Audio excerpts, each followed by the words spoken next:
জমি নিয়ে বিবাদ, সেনাবাহিনীর পরিবারকে মারধর, আহত ৩।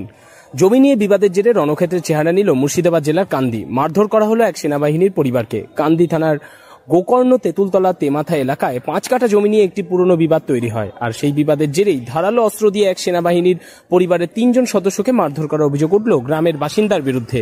ঘটনাটি ঘটেছে মুর্শিদাবাদ জেলার অন্তর্গত কান্দি থানার অন্তর্গত ঘোষবাসপুর এলাকায়। আহত হয়েছেন নুকসানা করিম, তার কন্যা তানাজ করিম ও পুত্র মহারাজ করিম।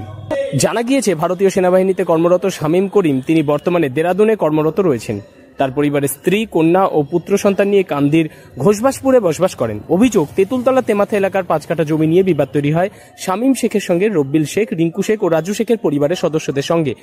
এবং কিন্তু আমি আমার একটা ছেলে না, আমার কাছে দেশের মোটামুটি কিছু 70 কোটি ছেলে আমার কাছে আছে। 70 কোটি ছেলে আমি দেখাশোনা করছি আমি, আর আমার ছেলে রক্ষা আমি নিজে করতে পারছি না। আমি আপনার সংবাদ চ্যানেলের মাধ্যমে কান্দি থানার পুলিশ প্রশাসন আর আমাদের পশ্চিমবাংলার মুখ্যমন্ত্রী মমতা ব্যানার্জি যিনি বসে আছেন, সরাসরি ডাইরেক্ট আমি ওনাকে বলছি, আপনি যে এতগুলো যে পুলিশ, যে আমি দেশের একজন সৈনিক, 140 কোটি দেশের রক্ষা করছি আমি। কিছুদিন আগে যুদ্ধ হইলো, বর্ডারের ফার্স্ট লাইনে আমি ছিলাম ওখানে। মুর্শিদাবাদ থেকে কৌশিক অধিকারীর রিপোর্ট, লোকাল 18 বাংলা।